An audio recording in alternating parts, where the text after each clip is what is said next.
সব মসজিদের মুসল্লি যখন চলে আসবে ইনশাল্লাহ আমরা তখনই নামাজটা আদায় করব। যদি একটু কষ্ট হয়, এই কষ্টের মধ্য দিয়ে যদি আল্লাহ তাআলা আমাদের উপরে একটু রহমত নাজিল করেন তাহলে এটাই হবে আমাদের পরম সৌভাগ্যের বিষয়। আলহামদুলিল্লাহ আলহামদুলিল্লাহ ওয়া কাফা ওয়া সালামুন আলা ইবাদিহিল্লাযিনা ইসতাফা আম্মা বাদ।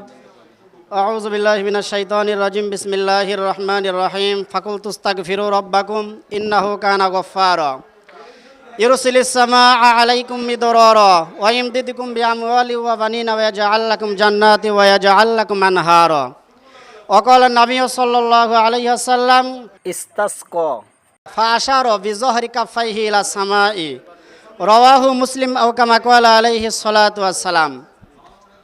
আলহামদুলিল্লাহ, মহান আল্লাহ তাআলার দরবারে লাখো কোটি শুকরিয়া যে মহান আল্লাহ তাআলা আমাদেরকে নামাজের পরে 20টি প্রার্থনা নামাজ আদায়ের জন্য একটা জায়গাতে একত্রিত হওয়ার মতো তৌফিক দান করেছেন।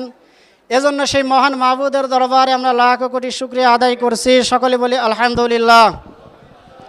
আসলে যদি একটু কষ্ট হয়, এই কষ্টকে আমাদেরকে মেনে নিতে হবে, কেননা আমরা এখানে এসেছি কষ্টের জন্যই। আর এই কষ্ট শুধু আজকের জন্য নয়, বিগত দিনে আগেকার জামানার যেই সমস্ত নবী রাসূলগণ ছিলেন তাদের জামানায়ও মাঝে মধ্যে এমন হতো, বৃষ্টি হতো না। এরপরে নবী রাসূলগণ তাদের সাহাবীদেরকে নিয়ে, সাধারণ মানুষদেরকে নিয়ে নামাজ আদায় করতেন। আমরা সকলেই কম বেশি হাসান বসরি রহিমাহুল্লাহ তার নাম শুনেছি। তিনি একজন আল্লাহওয়ালা ব্যক্তি ছিলেন। তার কাছে কিছু লোক এসে বিভিন্ন ধরনের অভিযোগ করলো। এক ব্যক্তি বলল, হুজুর আপনি আল্লাহওয়ালা মানুষ, আপনি একটু দোয়া করুন, আকাশ থেকে বৃষ্টি পড়ছে না। 2 নম্বর হলো, এক ব্যক্তি বলছে না আমার সন্তানাদি হয় না, একটু দোয়া করুন। 3 নম্বর ব্যক্তি বলছেন যে আমার ধন সম্পদ নাই, একটু দোয়া করুন। 4 নম্বর ব্যক্তি বলছে আমাদের এলাকা ফেটে চৌচির হয়ে যাচ্ছে, বৃষ্টি হচ্ছে না। 1 নম্বর আর 4 নম্বর প্রায় সেম ক্যাটাগরির। হাসান বসরি রহিমাহুল্লাহ তিনি বললেন তোমরা তওবা করো। 4 ব্যক্তিকেই বললেন তোমরা তওবা করো। 4 ব্যক্তি বললেন যে আমাদের প্রশ্ন 4 ধরনের ব্যক্তি 4 ধরনের প্রশ্ন আপনাকে করেছি, আপনি কেন 4 ব্যক্তিকে তওবা করার আদেশ করছেন? তখন হাসান বসরি রহিমাহুল্লাহ তিনি বললেন তোমরা কি কোরআনুল কারীমের সূরা নূহ পড়ো নাই?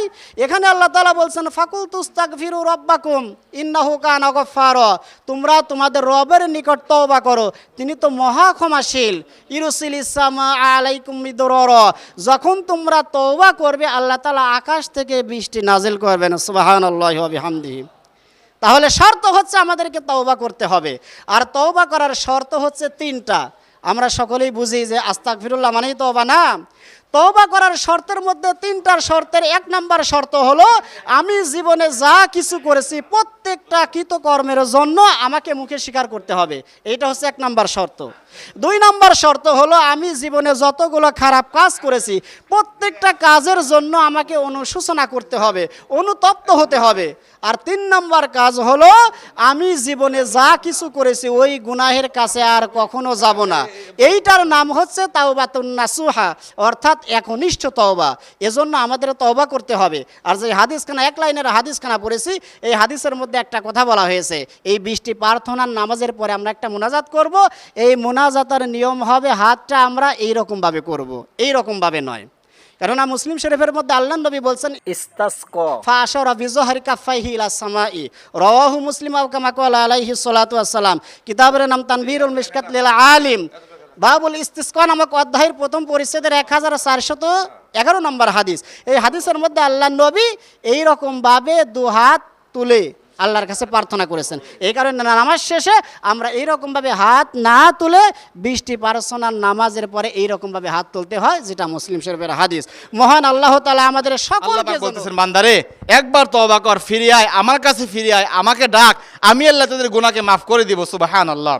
লা তাকনাতু মির রাহমাতিল্লাহ। আল্লাহ পাক বলে বান্দারে কত অন্যায় করেছো, কত গুনাহ করেছো, তোমার গুনাহ কি পাহাড়ের সমান, তোমার গুনাহ কি আসমান সমান? মনে রেখো আমি আল্লাহ, আমার দয়া, আমার রহমত আমার আরশে আজিমের সম পরিমাণ। সুবহানাল্লাহ।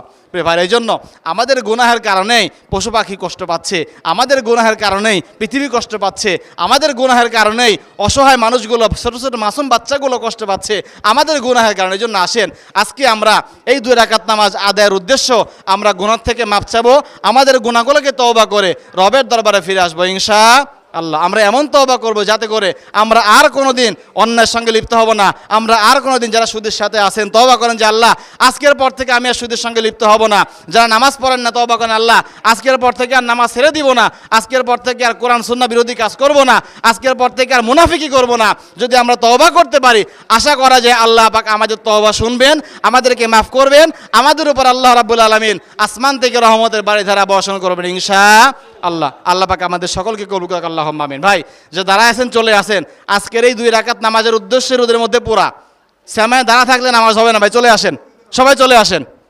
জি এবার আমাদের সামনে সংক্ষিপ্ত আলোচনা করবেন মোহাম্মদ হাফেজ মাওলানা আমির হামজা। মানে প্রত্যেক মসজিদের